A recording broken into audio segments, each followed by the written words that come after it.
again and again. The Creo cares.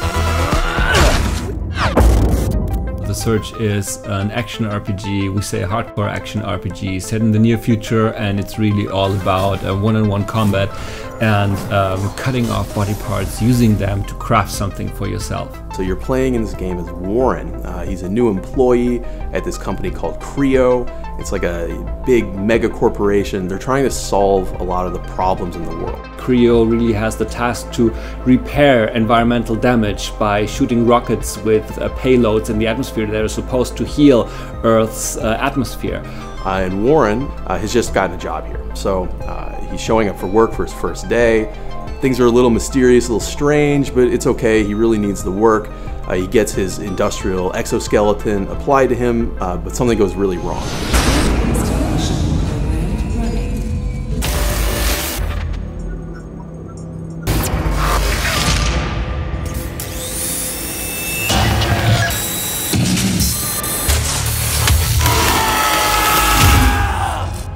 What happens is that Warren, after a blackout, wakes up and is in some kind of junkyard, and everything wants him dead, basically. And so what you're trying to do is help Warren to survive, to figure out what has happened in this place, and ultimately to escape.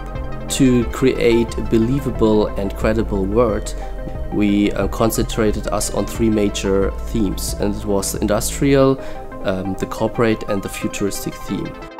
We combined that together to create very exciting and interesting places which are always credible and helps us to deliver our story with a lot of questions about tomorrow and to have very interesting places for the player to explore.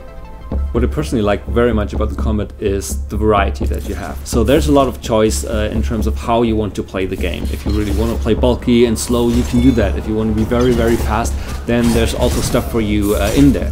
You can do it in a defensive way. You can block, you can dodge, you can duck, you can jump. There's a lot of stuff you can do. So when it came to the technical implementation of the combat system, we rely on physics-based hitboxes that are positioned specifically according to the input that the player gives.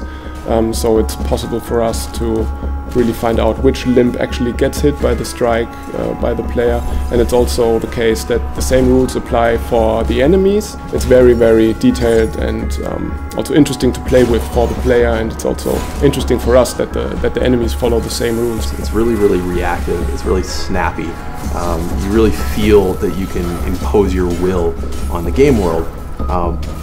But that's only half of the equation. You know, the other half is that the game world has to push back. It has to give you a lot of challenges for you to overcome. The enemies have to be difficult. You have to learn what they do in order to overcome them. But then that makes the victory feel so much better in the end. It's all about horizontal and vertical strikes, and this plays very well into our combo system, our deep combo system, which is that even within the same weapon type, we have very many different movesets, combos. It has so many different layers to it.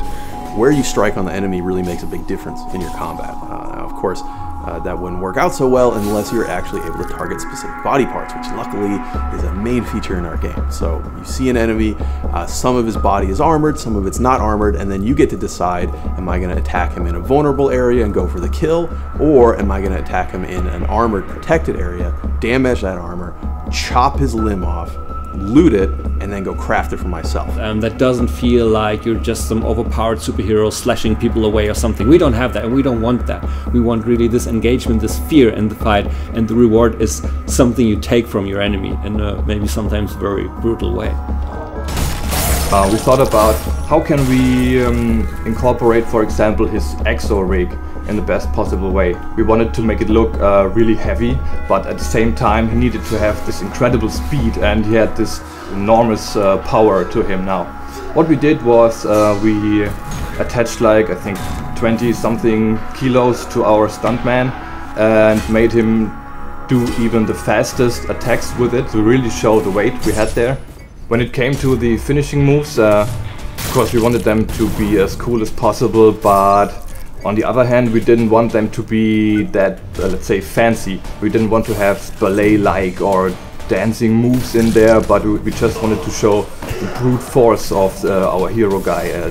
There is a sense of pretty dark humor in the game, so it doesn't really take itself too seriously. I mean, it's a violent game, but it's really about fantasy violence. You're basically fighting monsters, but you will also see that there are a lot of people in this world, and some of them really had some issues with the new situation, and some of that you can resolve, and some things you just witness, but you need to pay attention. We really try to have different layers of story. Some of them are really important for you and some aren't, and some just lead you in the wrong direction. But again, it's about exploring, it's about you finding out what it is about. So you really take a look at things, you explore things, and bit by bit the story comes in if you like to experience it that way.